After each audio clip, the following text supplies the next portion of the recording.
All right, guys, we are live now.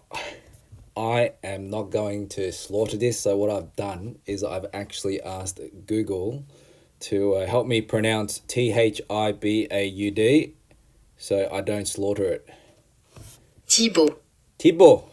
Oh, that was pretty good actually. Yeah. Thibaud. Yeah, that was actually pretty good. Impressed by Google right there. Welcome, Thibaud. And I didn't know if it was just the Aussie teammates that just slaughter your name by making an abbreviation or if that's actually the pronunciation. So I thought I'll double check before doing this interview. So thank you so Yeah. much. No worries, man. Oh, mate, appreciate so much your time. Gonna get straight into it because I know you're a world-renowned content creator. And I'm so glad you finally won. And the whole premise of the interview was really to celebrate you because I know you dedicate so much time to commentating and organizing the streams, and they're world class. I know Clint's all over the tech and all that. And I knew people like you that dedicate your time behind the screen. If you're actually on the tables, you're pretty darn good too. So it's great to see my assumptions actually become true. So congratulations again on the win. Thank you, I appreciate it, man. It's good to step on the tables every now and then. We always talk about, it's hard to find the balance between the content creation side of things and the playing, actually putting cardboard on table. Yeah. But yeah, it felt good to get a chance to do that and get a good result. So really happy. Thank you, man. So for those that don't know you, can you please introduce yourself as Thibaud, not as the card player, tell us a bit about your SWU journey or any previous card games or sports accolades you want to share? Oh wow, two different things, but yeah, from a card point of view, man, SWU is my first like physical TCG. I'm a big gamer. I play a lot of video games. A hard point of view, I played Hearthstone a lot when I was younger, but then physical TCG never. Obviously, kept up with the scenes of all the TCGs, Pokemon, Yu-Gi-Oh, all that good stuff. But never really actually bought some physical cards. And last year was my first kind of intro to TCGs and really fell in love with the game. Obviously, as you know, at the start it was a little rocky. The SWU scene was a little rocky, hard to find product, hard to find places to play. But yeah, that's I fell in love with it. The game is amazing. The game is simple. It's dynamic, and there is a type of deck and an archetype for everyone. The aggro players, the mid-range players, whether you want to do combos, whether you want games to finish fast, there is something for everyone. But I guess from a sport accolade, man, it's funny. Outside of cards, I'm a strength and conditioning coach, so I work with athletes actually. So I work in the world of sport, and I also lecture at university. So my schedule is well full. Played a lot of sport growing up, basketball primarily, and I still do to this day. But yeah, now I have to set a bit more time aside for playing cards. But it's a good balance. I like it. Mate, we'll talk a bit more about it, but having a professional sports scientist slash coach leading a team or running a team, I can certainly see why so many baddest batch people do so well in our sport of SWU. So, For sure. I wouldn't dare to say that I lead the team by any mean. yeah. TV, Clint and myself, we've obviously tried to create this structure, and we think we've done a good job so far. But it's really about just putting in place something where guys can come together, guys and girls. Obviously, we were hoping to have more girls in our teams moving forward, but having people just get together, giving them a platform to practice, to bounce off ideas. And just to, a little bit like a sports team, like you're talking about, when we are at tournament, just to motivate one another and to just being in that team environment just really changes the dynamic of what a day of tournament looks like. We spoke about it a lot, where when you go by yourself, you have a good day, it's great. You have a terrible day, like if you don't qualify, whatever, it's a bad day. But now it gives you something else to cheer on. Maybe sometimes I don't top eight, but then my dudes are top eight. I have Clint and TV and Scott in top eight, and I'm cheering for them now. So my day is not completely ruined. I have something else to cheer for. So that's really changed the dynamic of how we approach tournament, and that's been really welcome. No, that's awesome. So, for those that don't know, I first crossed paths with you because somehow I decided to stream the first ever Melbourne PQ. That was a Melbourne one, and that's how we sort of got to know each other. And thank you so much, you guys, again for doing that awesome commentary job for that. I think 14-16 hour slog or whatever it was. Yeah, it was pretty hectic, but you trained Wookie in the arts of stream, and he's got addicted. So, I really appreciate it. For those that don't know the Baddest Batch, look, I didn't even know the Baddest Batch was a Star Wars reference. I just assumed it was, but I'm proper old school trilogy. So, how did Clint, TV, yourself come together? I assume that was the founding three, and it sort of grew from there. Absolutely. Yeah. Yeah. Look, we so obviously now for a long time we've been known as the Baddest Batch. We are slowly transitioning to Baddest just for Mickey Mouse reasons.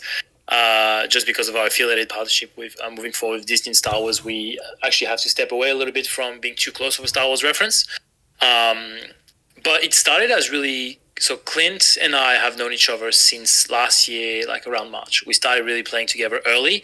We didn't know each other prior. We just attended the same game stores, and we kind of know each other like this.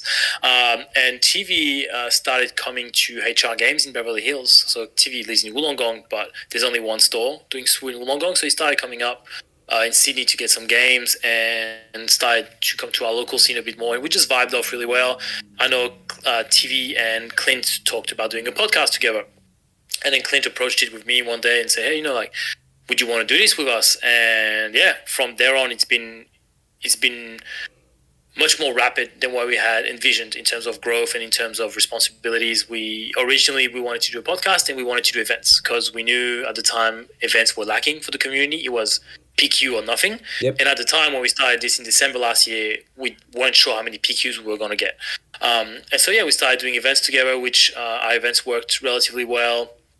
Now we're kind of probably stepping away from it a little bit, at least for the meantime, to focus on other aspects of what we do. But that's kind of how we came about together, really. And since then, obviously, we involved with more people. We have players under the Baddest banner. We're looking at getting more commentators as well moving forward. So, yeah, it's been an interesting journey. No, awesome, man. I've just got your YouTube site on here. I am a subscriber, even though this particular iPad says I'm not. I do watch, and a big plug. We're not going to go too deep dive into your tournament run. I am going to link your latest episode, which you went into more than enough detail about it. But on that particular note, I'm just going to skim quickly through because we can't have a champions interview without talking about the championship win. So I'm just on Noxum's amazing website. I think also a Frenchie that makes this amazing website. We've got a lot of French assets in our communities.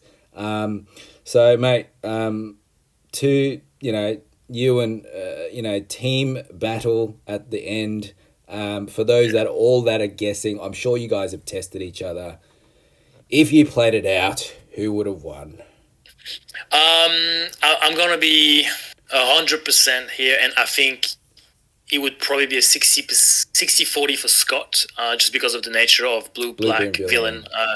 It's really good against that matchup. Now, as Scott said very well in his tournament review, he was exhausted. He played 2 top 8 and top 4, went to time. I was fresh. My game against Fletch was relatively quick. I think it took about 30 minutes for our match. Yeah. So I was fresh. I had rested. So I could have taken it again. I watched actually Scott play against an Anakin on his stream after the tournament, and Red Blue Hero does that very well. It's attacking the hand, a little bit of removal for the big stuff, and it can be hard to keep up. I don't know if Scott plays Super Laser Blast in his version, but if you don't play Super Laser Blast against Han, it can get out of hand a little bit because by turn 6 or 7, I've got 3-4 units on the board, so it's hard to catch up. But it would have been a really interesting matchup, and Scott and I have played against one over plenty of time. It's probably a 55-45 for him all time, something like that. But we play relatively similar decks. Usually it's mid-rangey, control-y decks. He plays slightly more control than I do. They're always really good battle, and he's a mastermind of this game. It's watching him play is something of beauty. The way he approaches the game, the level of calm that he has, and he expresses, never stressed, he never looks in doubt. It's quite phenomenal to watch.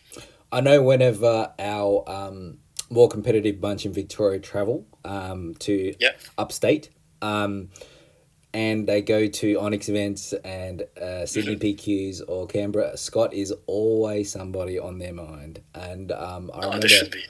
I remember when the first competitive events came from Onyx, I think was one of the first ones, and I believe Scott did really well with a Ray yellow deck, and everybody was like, "What is this stuff? What website did this come from?" And he's genuinely, I guess, you know, our George the Hulk sort of thing, where he pioneers his own things, you know. He does, and he plays decks that and cards that not everybody is familiar with, right? So he really does puts his own twist on stuff. He's really good at analyzing decks and seeing, okay, what is this missing? Like, I'll give you an example with the Throne. He was struggling with his Anakin, and he just added Spark of Hope, which allows him to ramp and then trigger Anakin even better later. And even he said just adding those 3 cards changed dramatically the performance of the deck. He truly is really good at picking a deck, analyzing the meta that he's going into, and just picking the right deck for that meta. He's been really good having part of the team in terms of allowing us to develop that sense as well for ourselves. Mate, a really geek out moment, just to shout out Scott a bit more because he's such a good human. When I was in that drought and I came in towards the end of set 1 and nobody could get a card, Scott's website, which he still hosts and runs today, lists all the LGSs, and we feature it on our Discord and our resource section. You know, being able to have resources like that, and I'm not techie, so he even did like filtered searches for Spark Rebellion cards. And mate, just shout out once again to Scott. He's an absolute amazing member of the community, and I love watching. I don't watch his game videos in entirety. I'm not a mid-range player. I don't like grinding out to 15, 16 resources, but I know he's very good at it. So I've just got go ahead. I'll just shout his YouTube channel real quick. Inferno 5. If it's not everybody's style, it's a bit slower, but if you do like quirky, mid-rangey, long, grindy decks and games, go watch him. He's really good at explaining his plays. Inferno 5 on YouTube. He's linked underneath our YouTube channel as well, so go have a look. Go ahead, Andrew. Now, I've just got your melee matchup thing. Not going to go into it too much. You've sort of mentioned it already.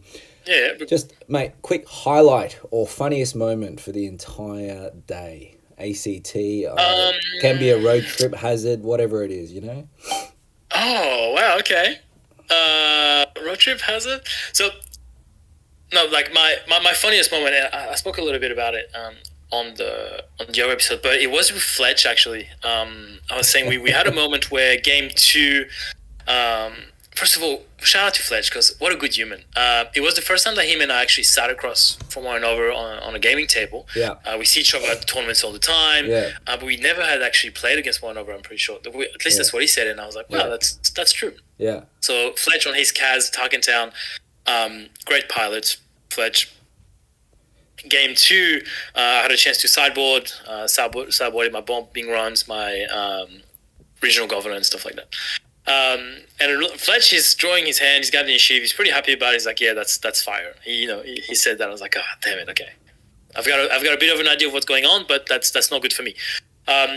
He plays a 1 cost. I play a Yaddle, and then he plays a second ship, and I claim. Like, okay, and I'm holding my regional governor, and I said, okay, it's either going to be real good, or it's going to be a bust.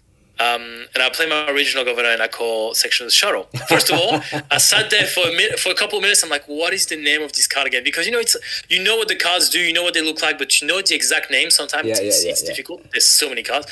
And I'm thinking, especially because I can't check his deck list anymore. And I'm thinking. I was like, okay, I think that's the name.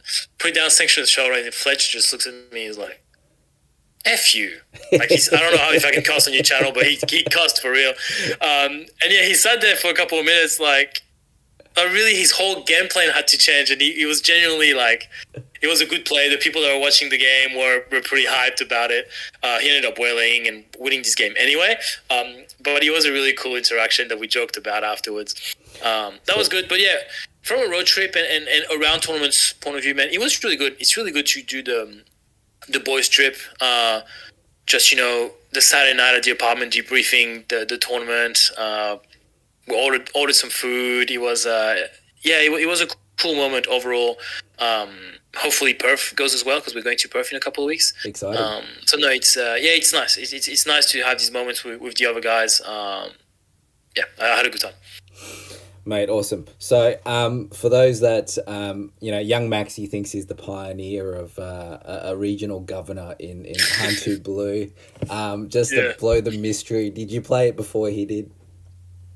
So I rarely play regional governors early in the meta. Yeah. Again, I've been playing blue for a long time. I played a lot of Luke 1, green in set 2 and set 3. Then I played Anakin in Twilight. That's when I did my top 4. So I've played blue and blue hero for a long time. Regional governor always ends up in my deck towards the end of the meta. Like, I think early meta, it's not a good call to play them. I wouldn't recommend that because there's so many cards. You don't really know what to expect out of certain decks.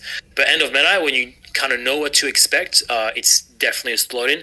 I think Max mains his, I believe. I think it's in his main deck, and I think he plays 51 cards, yeah.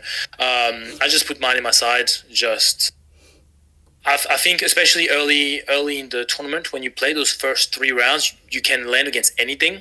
Like, damn, I sat across, not like besides an Anakin blue, I think, who was on table 3. So, like, I think it may have been like 1-1 or something like that. It's the type of decks where your regional governors are useless, right? So you want to be hitting your trusty cards instead. So no, yeah, I've been playing it. I'm happy if he wants to claim that he's the pioneer of having this into Han too. He won't keep me up at night, but I love playing regional governor in Han in blue decks. Just when you know the meta, they can be killers. For those that are watching and wants to play, I don't play regional governor because I think it's too high skill ceiling for me.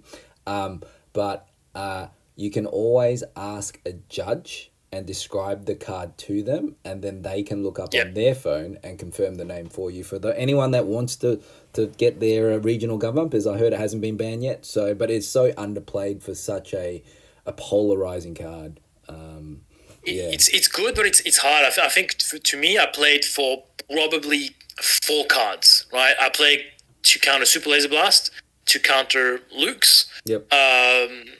Potentially issue against aggro, like depending on like maybe the pose and the records and the 4 calls. Like it's usually this type of stuff that you want to maybe Rivals 4, but there's really. You can't just play it thinking, oh, what could they play now? Nah, just play them when you really want to avoid something. Like Crate, for example, calling force throws that can really like block an opponent's hand. But yeah, like you said, it's a relatively high skill cards. I think it takes knowledge of the meta, knowledge of your opponent. It's not easy to play. No, awesome. So I've showed off your deck list. We're not going to go into it because Han2 Blue Force is changing. I personally think it's still going to be around. I think Han2 is still a really, really strong leader. Playing Luke out on 6, Crate Dragon out on 8 is still nuts. Just because you can't force throw, people will find other efficient uses for it. And whether it goes back to green like it was at the end of the other set, I don't know. But I don't think it's gone. So look. I've already started getting some reps with it without the force throw online a little bit. Simply just adding 2 pillage and an extra confiscate. Yep. Just because it's still hard. Confiscate is top tier against the space decks, and pillage to attack the hand a little bit. So it's still good. Like I still win a majority of my games. It's not as good, obviously, because it's a bit harder to deal with the big space stuff. Yeah. I think it's still going to be good. It's just you're going to see. The decks that you're going to come up against, like the Han Green Pilots with the Chewies and stuff like that, are going to be a bit harder to stop. But yeah, it's still going to be really good, I agree with you. So I've got your deck list here, just for those that are die hard and still want to go Han2 Blue. So your 3 force throw slot, you've mentioned, has become 2 pillages from your sideboard and the confiscate. Yeah, so what are the other 3 cards that you have added in for the sideboard?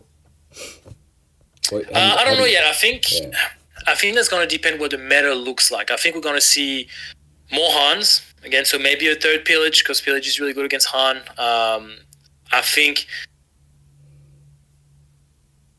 I don't know. Maybe there's going to be Sabine is going to come back, obviously, but I think this does a good job against Sabine. I was thinking of open fires, to be honest. When I put the pillages in, I said, okay, why do I use my force throws for? Is it more hand hate, in which case pillage slots in naturally, or is it more like space removal, which in that case, then open fire is probably going to be a bit better. I think it's probably going to be something like that. My 3 champs are going to stay there. They've been amazing. They were amazing all tournament on Saturday. The champs were the MVPs. But yeah, I don't know. I'll have to work some things out. I think for now it's good if I just slot an extra open fire or something like that. Maybe a little bit of restore, maybe an extra Lars. Maybe if I see a lot of Sabines, we'll see. Entrenched, actually. Tell you what, Entrenched has been a monster as well. So maybe having the option to put a third one in for those space heavy decks wouldn't be a bad thing. Mate, makes a lot of sense. I'm just going to now talk a bit about with a champion's view of the new meta, and I'm going to bring you to our Darth Vader's meta snapshot, which the guy works so hard on every single week. So I've got here the chapter for meta snapshot for Australia. So as you can see here, love to get your 2 cents. We don't have to go for a deep dive. We're seeing a lot of top cuts with Boba Data Vault, Quinlan, Han2, some Sabines, some Kylo 5s, some Cads, and my eyesight's so bad I can't even read the last one. So Annie. It's Annie. There we go. He did mention Annie was a bit on the rise there, which makes a lot of sense. But, we've got 1, 2, 3, 4 out of those 7 decks that are 4-throw decks. So, what are you on the team? Give us some source. What are your predictions? So it's definitely going to shake up. I think the one who's going to suffer the most here, they're going to be Kylo 5 and Quinlan. I think Kylo 5, especially because he was really relying on that early kind of mix plus force throw with the discard and like all this early turn shenanigans, potentially witch into force throw to keep control of the board early. So I think Kylo will suffer from that a little bit. Kylo Red, at least. Quinlan, I think, is still really good, but obviously it's a big piece of removal that's gone, and that's me just having spoken to a few of the Quinlan players that I know are Quinlan mains are looking at switching to Sabine again. I don't think Boba will suffer. I think Boba is going to be even more prevalent. I think Han2 was a great counter to Boba. That being, I don't know if Han2 is gone, but he will be played less for sure. So Han2 might keep rising. Sabine, we'll see a rise in Sabine. There's been a lot of players. You guys have a lot of Sabine players in your community where they can. It's like riding a bike. The Sabine deck is probably built already. Just going to pick it back up and off we go to the races. So Cad is going to be steady. I don't think Kaz will see any rise, just because I think with Han2's handhead gone, control is going to come back up a little bit. So you'll see a bit more control, which does really, really well into Cad, unfortunately for them. So I think that's what the meta shares are going to look like. I think we have, 3 PQs left? 4 in Australia? You have 1 in Melbourne this weekend? Perth, and Sydney. So 3? Yep, 3. Yeah. Yeah, I think we'll see some control there. Not a lot of Yoda Red there, but Yoda Red, I think, is gonna struggle with other force throw as well. It's gonna be interesting. Yeah, I definitely think we'll see a lot more control in those percentages of top cut in the next few weeks. I have a very interesting opinion. Is give it to me. Aussies are Aussies, and we, for some reason, everybody, our demographic, everybody just wants to be the cool kid. And what I mean by that is, I get it. If people talked about Sabine going up, and I said, I have the best players that refuse to touch that deck because they look at Clint and they don't want to see that in the mirror. You know what I mean? They just don't want to be that person, because I know it does actually create a lot of bad negative experiences for a lot of people, for Sabine and dying on turn 4. The other thing is, it's just been around for 5 sets, and people love shiny cards and the new cards and the force cards and dudes with lightsabers. So I think I think that, you got the ultra competitive, like, you and your team, which will follow the meta and do the thing. But I genuinely think about 80% of people will play what they think is most fun. And the cards they like the most, and the ones that will probably benefit with it is the ones that loves to sort of play the Yodas and the Yoda greens, The more Shout out to grindy. Paul from Beskar. Yeah, so he did really well in a fourth throw meta, and I know there's so many recovering addicts of Han1. But Yes. but the thing about Han1 is Han1 yellow, for example, was the pinnacle of Han1. So the meta share was 20% at one point in Victoria, right?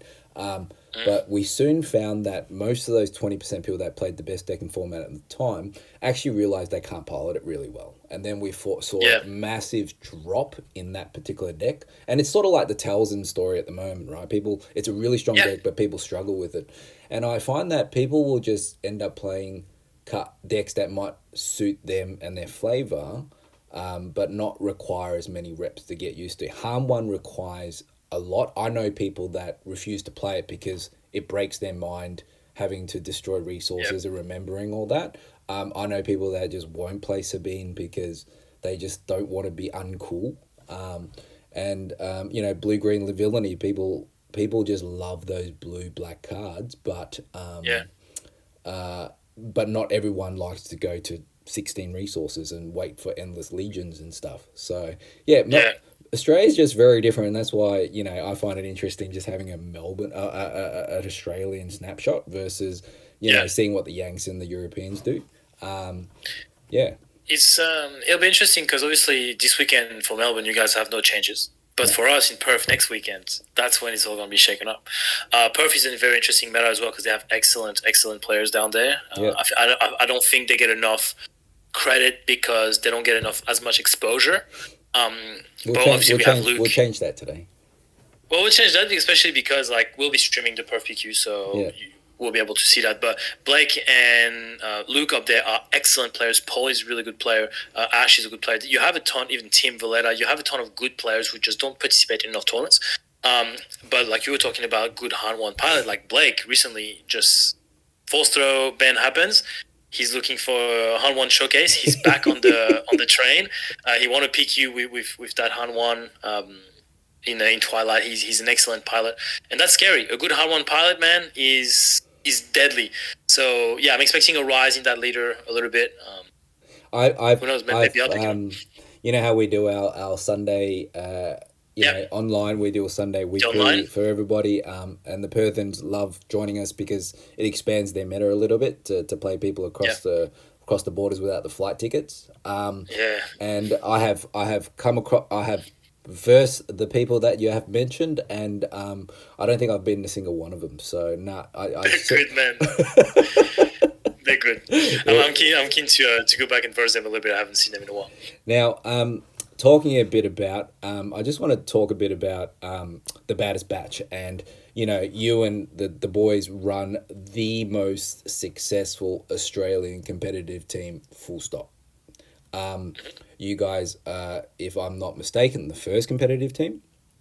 And probably the largest as well. But what I noticed, and I noticed you guys mentioned in your podcast as well, we've had a few different teams pop up in Victoria, and I know you guys are Australian wide, but you're even locally, you guys have noticed some teams and so forth. So could you, in our teacher noob section, could you tell us what it's like running a team? What are the top 3 things to do about? And then also, okay, you've got teams, everybody focuses on the t-shirts and the logos and all that, but correct me if I'm wrong, you're a sports guy, which I assume you've got the guys doing push-ups in between rounds to keep their blood flowing and, making sure they're doing proper burpees and planks and all that sort of stuff. But, Clint might need some. What is the essence, or what is the prep for you guys? How does it look like? Teach some of the guys that maybe 1, 2, or 3 people like you guys started, and they say, "Oh, let's make a team," and all they do is they play at the weekly locals once a week. I assume that's just not enough if you want to get good at a sport. Yeah, so we've had an interesting. Basically, the way we were created was interesting because we had the opportunity to recruit. Obviously, we went about and said, "Hey, do you want to be a part of the team?" We had originally requests from players say, "Hey, do you guys have a team? Like, is there something that's going to come along?" And at the time, we hadn't thought about it yet because we thought, okay, this is maybe a bit presumptuous, right? And so we sat on it for a while until we decided to pull the trigger.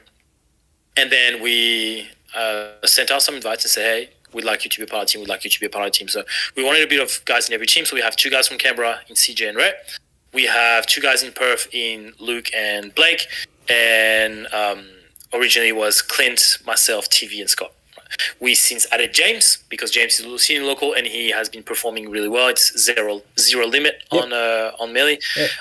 Played a lot of PQs last set, performing really well. Hasn't won yet, but it's coming because when he locks in, he's really good. And there was a few things that we looked at. First, we wanted everybody to have somebody local to practice with. Yep. So we didn't want to take just Luke or Blake because then they have nobody local to practice with from the team. Plus, they're both excellent players. We want them both. Same thing with the Canberra guys. Same thing with us. We're looking at somebody from Brisbane at the moment, but then it's tough because they don't have anybody local from the team to practice with. So there is that. It's important to practice with your team. Like we talk daily, not always about SWU. There's also a lot of shit talking going on. Yep. But we talk daily about stuff. Like it could be just me sending a deck list and say, hey, just tried that. That's fire. And the boys just saying, hey, that's pretty good, but why do you have this card? And then just saying, oh, why do you have this? Just makes you think, oh, that's the reason why. And then the more you talk about it, you think, oh, yeah, maybe that's not the right choice. Maybe I need something else. And so, yeah, it's also really interesting because I suggest you have players that play different stuff. I know it's a big phenomenon to have team decks, especially like the guys from Bolton, for example, they went to Worlds with their team decks. Yep. We don't do that simply because we all have different styles of play. Yep. Clint likes aggro matchups. I like mid-range. TV usually likes more control-y stuff. Scott likes control. Like we don't force one another to say, hey, this is the best deck in the format. We all have to play it. No. Whatever you want to play in your style was the best deck in this. And also, what do you feel good about? What do you like to play? Because, when you play for 10 hours, you don't want to play with something that you don't like to play. So that's an important thing. I think team decks are cool, potentially, but I wouldn't recommend it if it forces you to go out of your style just to play the meta, quote-unquote. But yeah, no, you were talking about having them do push-ups and stuff. Not at all, but I do tell him, okay, guys, it's probably time we go to bed now. I am trying to limit the alcohol intake of the team, but that's I haven't done a good job of that so far. You got a French man telling the Aussie people. So let's talk about the irony here. You guys are okay with 11-year-olds having a cup of wine at dinner, right? You guys literally have long lunch breaks to consume alcohol and lunch. And so much butter. And then you got the Aussies, which literally used booze as currency in their founding nations. So it's going to be a hard habit to break. Over, I'm all good, but let's keep it easy during the tournament. But no, it's been good to be. Again, I know you talked to us about being the most successful team. I think that's probably a bit subjective, and I know we're doing well. Like, don't get me wrong, we're doing well. We know we're doing well at the moment, and we're happy with that. I think we have a bit of a head start as well compared to some of the other teams. I know we spoke about Scoop City recently, these guys are on the up, and they're really good. Their players are committed. They travel, they play good decks, they're good players. They're going to score some points. This is a really good segue into. I'm gonna load it up now. An absolute controversial ranking system that I made up, and I've got our. Is that this table you sent me? Correct. So yes, this is the first time Thibaud's seen it because I didn't want to spill the sauce. So just to explain a bit about how it was arrived is I being a genius, I use ChatGPT to predict the probability of getting to a top 8. What is the difficulty level of it getting to a top 4, and then convert to finalist and winner.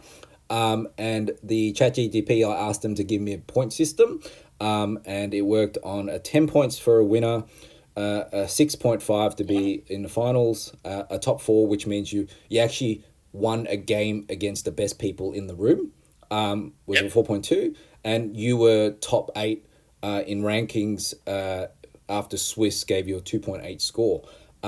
Interesting.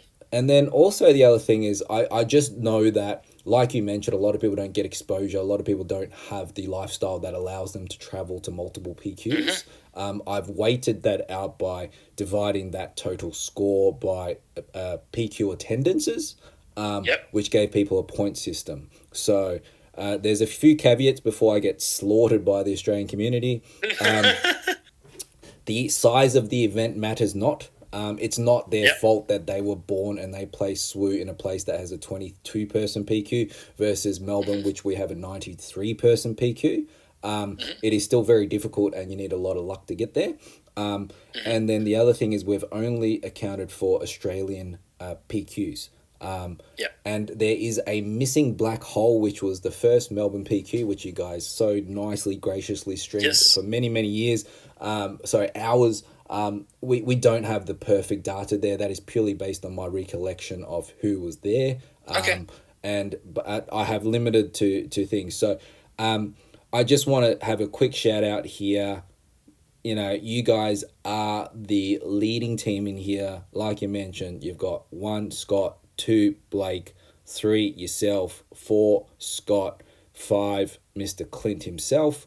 And it's not Luke. There's Luke number 1, obviously. I see Luke is not highlighted, but Luke is with us as well. I've just taken all your melee names. Melee, yeah. I know he's the father, so maybe you guys need to get him to get onto the text side and update his name. The you know, like you mentioned, the Scoop City. There's the 3 team members in the top. This is the unofficial at the moment best Australian players. Full stop. I think your system is very interesting, though. Like when you broke it down and the way you went about it, I think this is a very, very interesting method. So, mate, absolute shout out to Luke, the man that travelled once, and he has 100% success rate for top cutting and winning for PQs that he attends. I believe this set he's going to be extremely challenged. Actually, the ban probably came a bit too early because it was a little bit harder for him pre-ban. But I think there's a lot of people. I think shout out to Mr. Paul, as you mentioned out there on the bottom, honourable mentions. You know, this guy runs a store. He makes ways to go to the other side of Australia to play. He's only played in 4 and he's top cutted 3 times. He's got a point of 3. Absolute legend. He's doing a charity event, which you guys are attending. Absolutely. You know, so we're, you know, like I said, we're definitely shouting out to our Western brothers and sisters here because, you know, the highest ranking baddest batch boys is Luke and Moody. You know? the two WA guys. I told you, the guys in WA, man, they don't play. They're good, and they've both traveled because Moody also came to Sydney and won one. He won Penrith in the Twilight, so he's also traveled and won. I just want to do a little bit of a plug. Blake's never won one at home, I believe. So I don't think so. Not yet. It's coming. He needs to. Coming. We'll see if he's got enough time to test Han1 before Luke takes it again with Sabine. So, and on a quiet note from the Sydney side, like I mentioned, always hiding behind the mic as a gracious commentator that actually knows the rules and the cards, unlike a lot of them on the internet. Someone has to. You know, you have a 50% cut and a win ratio. You are the highest in terms of ranking. I do want to mention and shout out Scott and Clint because one thing that's not factored in is they were our highest ranking Aussies in the Galactic Championships. That is not included in these rankings. So you can come at me, guys, but this is an Australian event. This is, you know, the Australian Baddest Batch and the Australian Discord. They both are amazing players. I think Scott is definitely not well represented enough in this particular chart. Just because he's so flexible, like he's achieved results in multiple decks. I'll cut you right there, and I'll talk about Scott's rank a little bit. I assume you have this on your screen right now? Yep. This is what the people are seeing, yeah. So Scott being number 8 here is heresy, if I may, and I'll tell you what.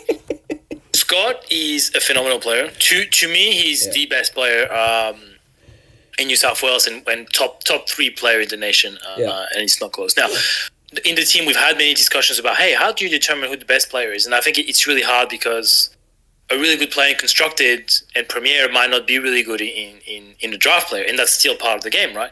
A player who's really good in one archetype of deck, but isn't able to pick up any deck and just play it, is it the best player? You know, 100%. So I think it has nuance, right? 100%. And to be honest, however many times we've spoken about it, we can't come to an agreement, and I don't think you can. Unless, to me, the best player is the world champion. I think that we can all agree on that. That's the only just time so you know, this is full stop. This is definition. Like you guys can come. I know. I know, and I like it. But Scott, the thing is, if you look at his real conversion rate, there was a point where last set, once Scott qualified, he went and tried decks. Like he played Iron Yellow, like he played Akbar, I think, at the Penrith PQ. Yeah. Like even if you talk about the weekend, like he took Thrawn, like he could have taken Yoda, something that he knew he would perform well. He took Thrawn and took it to the final. That's the only Thrawn, I think, that went to top cut in the world. Yep. And he could have won. So that table would look very, very different if he wasn't part of the team and if he wasn't just lollygagging half the time by taking meme decks. So that I just want to touch up on that. I think Scott being number 8 here is not really representative. Oh no, of his level. Just to add some wood to the fire, mate. No, I appreciate it. He's the only one that I'll touch up on. If he had about 5 monsters and 6 Red Bulls for that final match, and he took your glory, he would be number 1 on the chart right now based on these maths. Yeah. So but see, like we spoke about, he's already qualified for Worlds, and we're just trying to get as many of us qualified. So from a team perspective, that was the move. Oh no, I'll do it for an over. I think I mentioned to whoever I was chatting to about it, and I said, mate, Scott's just a good human. And you know, anyone that's got him on the team or has access to him is so lucky. You know, he's generous like that. I've done trades with him, got nothing bad to say about him. But, mate, Scott, once again, you know, I know you're going to win another one and you're going to outclimb all these other people. And I'm sure if you flew to Perth, Luke wouldn't know what he ran into. But yeah, another quick shout out and honorable mention is Nick, who's known as China Has Owls. You know, he's a very strong player that is known to play Thrawn 1 and Thrawn 4. And he is also top cutted 60% of the PQs he's attended. You know, we've got some real crouching tiger, hidden dragons in a lot of the players around Australia. And yeah, once again, just shout out to everybody in this list. I know they all work very, very hard. They all rep a lot. They attend this is the key thing I noticed, and I'm sure you'll maybe agree.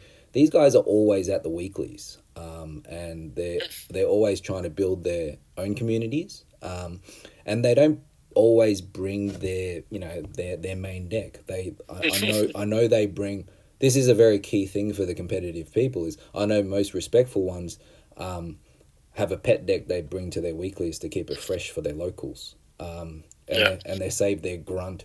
You know, Fletcher, shout out to Fletcher. He just plays any jank at any PQ he feels like. It's you know, he and when he comes to weeklies, he's not just there to grind, he's there to just play splash cards with people. And I'm sure you've got the same in your community as well. Yeah, we're Clinton and I have a showdown tomorrow, and we just don't know what to play. We're trying to figure out, like, we don't want to play something we played on the weekend. We kind of want to try something for Perth, but we wanted to have a good time as well for the locals. Like you said, I don't want to come in and just smack everyone. So we're not sure what to play for tomorrow. Maybe Kanan, Blue if I feel like it. Here's the pick. Here's a fun thing for you. Maybe you pick each other's deck. Oh, we could do that. He's not gonna like it, but we could try that. Mate, just thank you so much for your time. I so appreciate it. I hope a lot of people get value in terms of team creation and, you know, what it's like to sort of hang around the best of the best in Australia. And yeah, any final shout outs, you know, to, you know, quick. What do you think about the state of the community of SWU and, any other shout outs that you want to do while we conclude the interview? I think that's a good segue, I guess, to combine both. Because I was going to shout you guys out. Obviously, the guys at SWU who do a really incredible job of community building, and I know your Discord is very active. You guys are doing some meta snapshots and things like that. I know you do a lot of small events relatively regularly, and I want to commend you guys on that because Thank you.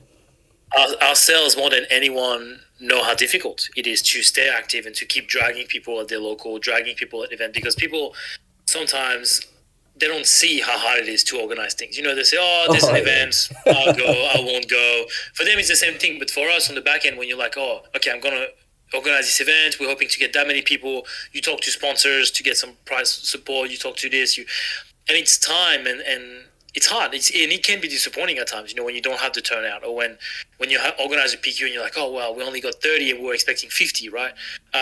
So it is a bit of it's a tough job for us, I think, as community builders. And you guys are doing a great job, and I want to keep doing what you do. It's awesome. I hope we can work together more moving forward with community building, because obviously we know we have a good platform for that, and we just want to help each other out. I'll shout out my teammates even one more time. I'm not a PQ champion if it's not for the baddest and the rest of the team, whether it's talking about what we're going to see on the way down in the car ride or the morning off. And even Scott and I were discussing my sideboard, and the Monday before the tournament, and said, okay, well, I wanted pillage in my sideboard so bad, and we just said, okay, let's bank on the fact that you're not running into any Carlo 5s and get rid of the aggravated parliamentarians. And that worked out for me super well. So even just little things like that to prepare for the moment was really good. So yeah, that's a shout out to all the opponents that I saw on the that I sat across from during the Canberra PQ. Everybody was really good. I had an amazing time, and I'm looking forward to Perth. Mate, with all your titles in your life, sports, witch doctor, team health scientist, Thibaud, thank you so much again for your time. Congratulations on your win, and I can't thank you enough for everything you and the team